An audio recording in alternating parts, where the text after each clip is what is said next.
trade fast enough. On the beach in Hawaii. Welcome back. It is Smoking and Toasting. This is show number 154, and we are all about craft beer, fine spirits, and hand-rolled cigars. Our sponsor, the fine folks at B&B Butchers and Restaurant, who are taking over the restaurant industry, basically, just like one restaurant and bar at a time. I love what they're doing because they have such a great commitment to quality, you know? And it's funny, I was asking our boy Jeremiah over there, I was asking him about, you know, because this is we've just been in the middle of Houston Restaurant Weeks, and I was like, does this even like help you guys because you're busy all the time? And he's like, you know, it does because it brings in new faces, and so but yeah, they don't necessarily need it to be busy, but they need it to bring in some new faces. So, all right, Ian, we're going to get to that in just a moment. I'm going to grab the opener because I forgot to throw it to you. Yeah, this pocket knife that I have now doesn't have sharp edges on it on the handle, so it's harder to open. I hope our guests won't be offended by my Deep Eddy what the heck? Bottle opener. Wait, guys, don't leave. In the last segment, they stormed out. You know, the irony is you don't need this for Deep Eddy vodka. That's right. You don't. Exactly. That just reminds me we got to order ours. Yeah. Forgot. I will be happy to replace that Bar one key. with keep a it local, bottle opener man. from Keep you it guys. local. Yeah, exactly. Period. One of the interesting things about the VinePair website, which I really enjoy, VinePair. They have some great articles, even if they do insist on adding right now to all their headlines. But they do a pretty cool thing where they'll go and ask people in a particular industry what they think are like the best and worst trends in the industry right now. So they recently asked 20 beer industry members what they think are the best trends happening in craft beer right now. So I'm going to read you a few of these from Yiga Mashiro, who's the Senior Director of Brewery Operations of St. Archer Brewing in San Diego, says craft lagers, that especially a great Pilsner. That's the trend that they are most excited about. Right now. The best trend I'm seeing right now, according to John Keelty, head brewer at Big Alice Brewing in Queens, New York, is the movement of brewers choosing to source local grain, hops, and fruits grown in their home states. In the past 4 years, we've been that is pretty awesome. We've been sourcing it. We've been keeping close relationships. Terry Friedhoff, founder of Pink Boots Society, says brewers are considering classic styles again, and we are seeing a lot of that. A return to lagers and pilsners and some of the classic style of beers after everybody got really exotic for a while. People are kind of bringing it back to home. Yeah, well, there's always a push to the outside edge, and then sometimes you got to bring it back home. Settle down. And the stuff that people like is going to last, Chris Gilmore, who is the brewer at Lone Tree Brewing Company in Lone Tree, Colorado, says his favorite trend in beer right now is session beers.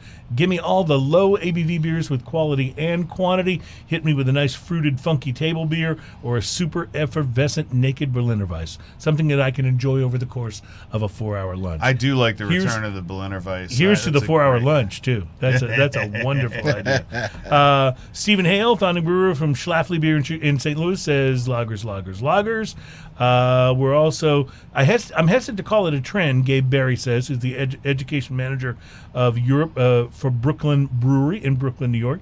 Said, I hesitate to call it a trend, but I love that breweries are really diving into positively supporting the communities of which they are a part and doing the work to diversify. And there's been some critique in the craft beer world that it was not as diverse as it should be. And I think we're seeing some of the response to that critique as breweries are working to diversify and become more inclusive. So I think that's but that's the push and pull, like we talked about earlier, is how people the community is starting to hang out at the brewery or distillery, and the distillery does stuff for the community. I mean, you get that push and pull. That really. Tom Madden, who's the co-founder and head brewer of Lone Pine Brewing in Portland, Maine, says trend he likes seeing is the growth in uncommon packaging formats.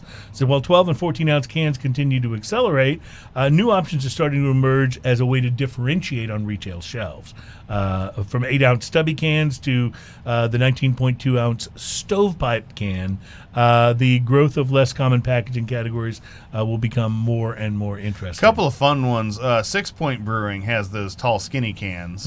Oh, yeah, that's always great to see. And then some of the cans. Have you had the ones where you pull the tab and the entire top comes off? Yes, and I love that. Now, Ooh, the that's boys cool. at Southern Star did this a couple of summers ago with an IPA that they released. I think it was a seasonal, but yeah, it wasn't the entire top, but it was like almost the whole top. So it gave you what was It's more like drinking out of a glass, glass. Yeah, it was. Absolutely It love was that. actually really nice. So a lot of people are talking about the gradual move back to lagers and how that's how that's been a big thing.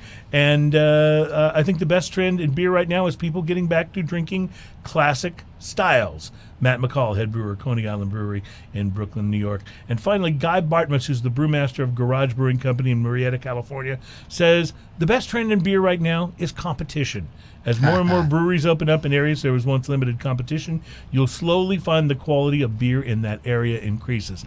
A brewery without strong competition is a brewery that might rest on its laurels. Healthy competition will drive innovation and refocus a brewer to make sure that their beer is as good as it can be. And so I will tell you, I feel great about being in Houston because there's so much going on here from a brewery standpoint. I think the competition is a big deal, and it's good to see. That's why I love seeing guys like you guys coming out with something different, but something that's definitely going to push. You're going to push the needle a little bit in the vodka categories, and I think especially something that's got as great a tast as that does. Thank you. I think Appreciate that. Yeah. I think it's fantastic. So, all right, is it stout time? I see Ian. I'm sorry, I glazed over. I was just staring at the stout. You have waited as long as you can possibly wait, my brother. I was going to drop it on the table, but It always makes a better sound effect on the table, but I think we all get the. Do you have cups? We all get the message. I do. We're running a little low on the cups there. That's all right. I've got some over here, and I will pass them your way, sir. Thank you. I might point out that this may be the biggest beer show where I've brought all the beers in terms of ABV. We started at what, like 8? 8. We started at 8, went to 9 something, and now we're up to. This is almost Ian-like, because this one's crazy. I think. 11.5. 11.5. He actually cut me off from bringing beers because one show I brought, the latest beer was I think 8%. Yeah, yeah. So I was doing this in your honor. Let's just say that. So no, you know what? And I'm actually starting to not mind it because I have a refrigerator with a bunch of great beers in there. I just said, you know what? I'm just going to drink them. Next week, my friend. Next week. All right. So the Stone Farking Wheaton Woot Stout. This is something they do every year. I don't know how many years it goes back, but the artwork. I know we got a shot of that the artwork on the bottle a little bit earlier. I'll have that up in just Ian a will show second here. Artwork on this bottle was done by Alan Davis, who's a renowned comic book artist who's worked on Uncanny X-Men and Justice League of America, and nice. So he's got the superhero kind of kicking stout butt there on the front of the bottle. Get the caramel. And this is a There's pretty much a graphic novel on the back of this. yeah, there really is. There's almost a book on here. Over the years, Stone Farking Wheaton Woot Stout has become one of our most anticipated annual releases, and not just because it's an astoundingly flavorful beer, concocted as a collaboration between Fark's Drew Curtis, Nerd Royalty, Will Wheaton, and Stone Brewing co-founder Greg Koch. Cock, I think. Cock. Cook. Okay. Not Coach. Go with Coop. Coach. Greg Koch. Always best. Listen, guys, I don't know how to say this, but Coach. Anyway, Go Coke. The awesome guy from Stone. How's Yes, that? there you go. It's Cook, I think. Yeah. It's the incredible label art adorning this beer over the years that has elevated to the pinnacle of beer geekery and beer geekery. Pinnacle of beer, geekery, and beer geekery. So that's an awkward sentence. Okay. This year's gloriously awesome artwork comes from the talented hands of comic artist Alan Davis, who has worked on some of the most iconic comic book scenes of all time, including Uncanny X-Men, Justice League of America. Told you. His deception of a hero who channels our iconic gargoyle's guardian powers to battle against the evils of the world of beer is a fitting representation for this year's label and for the relentlessly intense flavor of the intergalactic imperial stout inside. You know, what's interesting is a real reversal thing just happened, guys, from what usually happens on the show.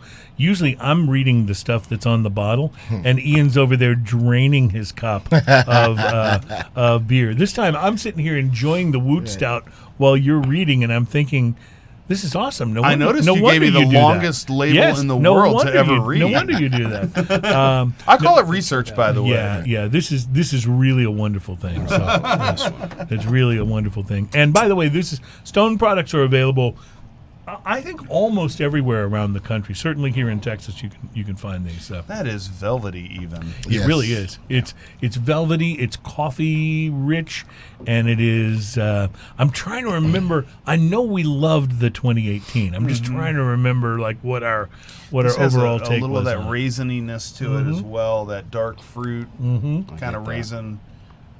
It's interesting because unlike some stouts, like a lot of stouts, the finish and the way it leaves you if you wait a moment before you take the next drink has a lot of that sort of gritty chocolate. I'm not so much getting that gritty cocoa chocolate.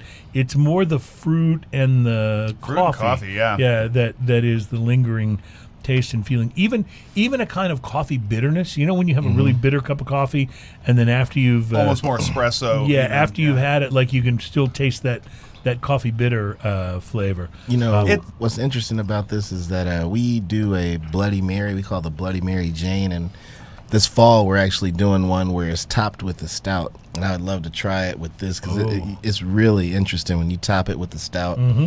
It just changes the whole game, and it makes it just, I don't know, it's just great. I will say, and you should do that. It'd be awesome to try. If you are looking to go local, think about Buried Hatchet Stout from Southern Star. Literally one of the best stouts in existence. It is just fantastic. Yeah, Southern Star, they're in Conroe. Conroe. That are on that level, and that's Founder's Breakfast Stout, which is seasonal. Buried Hatchet is all year, and it's unbelievable. It is, however, over 10%. Be careful. Well, it's a Bloody Mary. I love that you said the title is Bloody Mary Jane. I love that. That's so good. That's so creative. I'm telling you, Ian, I'm going to say that the WootStout's a huge success this year. It's so good. Absolutely. It is good. Like it's got so many wonderful things. The complexity of it, like you said, so many wonderful things going on, kind of bouncing around in their different baking spice sort of the baking flavors. spice is definitely in there. There's a little of like graham cracker crust going on in there too that happens again on the back of the palate towards the end. It took me a minute to recognize that. I was wondering, what is that? Here's the thing with the stout: would you drink that whole bottle, or would you drink is it kind of like a? Are you asking me personally if I drink it?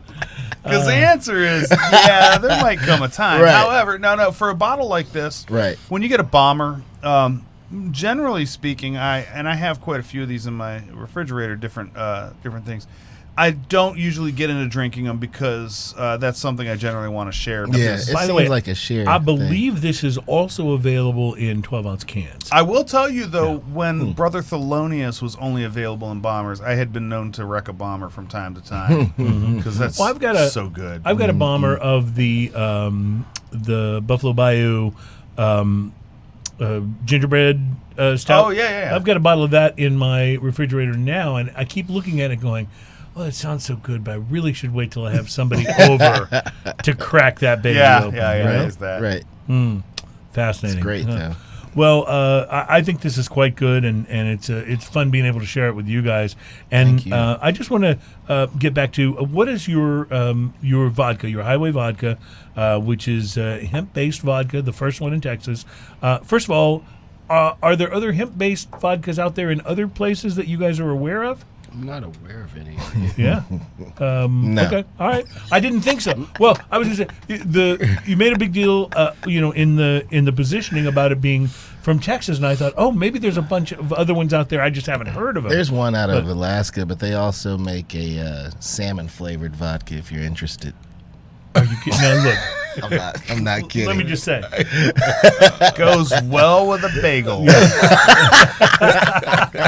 I'll just say this: Straight I up. love salmon, Yeah, and I love vodka. right. I would be happy to keep them separate. However, You know, I like mayonnaise and scotch, but I don't mix them. exactly, Oh, exactly where I'm that's going. bad. That's bad. So this is great then, because Yeah. you guys are really at the front end of this. If this thing becomes a trend, you're going to be looked at as the trailblazer, and I think that's absolutely One awesome. of the coolest things about this too is this is vodka with hemp seed. Sorry, vodka with hemp seed. It's not an infused vodka. It doesn't taste like. Doesn't taste No. like a cannabis It's bud. part of the Right. ingredient, but it doesn't taste like Not that an I would know what a infused cannabis vodka. bud This tastes tastes like. like a great quality vodka. So I want to point that out to people listening, because if you see this, don't expect to taste hemp. I hope you could hear my air quotes on that if you're just Yeah. listening. It doesn't taste like that. It's actually just a few. Is there any worry? And I know this might be a geeky question, but is there any worry if you're drinking something like this that this might show up on a drug test? None. Absolutely None. not. So That's that's, important. So that's not what even- that Yeah. when he Important mentioned. question to ask, though. Right. Yeah, sure. When he mentioned in the beginning that we had the long lag time between the time that we submitted to TTB and the time that we finally were approved and everything was good to go, that's what was happening. They test the vodka, they test the seed, they test the mash. They've tested everything, and we had to pay for all of those tests. Of course you did, Through an yes, independent lab, and then send the results to the government, and then of course there's 3 samples of each, so to make sure, and 3 samples from independent batches, and all of that good stuff. So no chance of that. But at least because of those tests, you know for a fact. We know for a that this fact is not going that to show there's- up on any kind Right. of. Because And that is an question, important yeah. thing. No, Well, that's real. I mean, we had we did a promo at a restaurant bar that was in the Pasadena area, and so a lot of the guys that came out and were frequenting the bar, we'll say, wanted to try it, but because they work at the plants in Pasadena, they were scared of a random right? UA. Yeah, I mean that's a real thing. That's a real thing. But I Right. will say, because it doesn't affect that, you now can't use that as an excuse, dude. At all. For testing positive. Oh, I must have At had some all. of that hemp-based vodka. Yeah. Not going to Yeah. fly. No, the hemp is all purely. But first of all, the hemp is the male part of the plant without, doesn't have any of the The THC. THC anyway. Yeah. So But the then troublesome side is always the female. Right. He said that. That was Wendell. was awesome. I noticed how quick you were to call him out. Hey, I needs no problems. Yes. Spoken like a man with the future. Let me ask you this, guys. What is this going to sell for retail, this bottle? It depends Approximately. on where you go, but a liter, is that a liter? Yes, a liter is going to be around 26, and the 750 is going to be around, but depending on where you go, about 20. That seems really It's a reasonable. $20 bottle of For a vodka. vodka. Of That's homemade, smooth. Yeah. handmade, Yeah. grain to That glass. tastes Seems- yeah, great, right. even neat. It's at organic room and temperature. gluten-free. Just out of curiosity, is there unorganic vodka out there? Oh, yeah, there are organic yeah, vodkas okay. out there. And is there any vodka with gluten in it? Some made from wheat. Technically, Yeah. I'm not a chemist, but technically, once you distill stuff, the gluten percentage is supposedly so imperceptible That it that wouldn't it's matter, supposed to not matter. But ours, is built on grains that are gluten free from the start anyway. So there is no. Oh, so it's real easy to say. Yeah, hey, yeah. Just Yeah, just there's- in case. yeah, you just don't in have to worry case about it. there's none. I mean, Well, this it really is a craft vodka, and I think Yes, that's really yes. appealing to me in a hand in a bottled, world where even hand labeled. yeah, in a world where and by the way, your printing is excellent on the label. that deal, doesn't it? But you're Yes. in a world where it's really easy to get things mass produced, and some of the mass produced things are fine. Mm-hmm. But I have a real appreciation for actual handcrafted, really craft stuff. And so this is and it's just I want to just say this again. It's delicious. It's smooth. It's a new favorite for me. I Thank want to you. point out, as Thank geeky as you. this may sound too, I even like the paper for the label because it has a little bit of tactile to it, a little bit Yeah. of feel to That's it. I was about to call out the name of the paper. No. Yeah, but I was really happy to find that. So now paper, that we've had some WootStout, those competitors I was asking about. Yeah, they're great guys.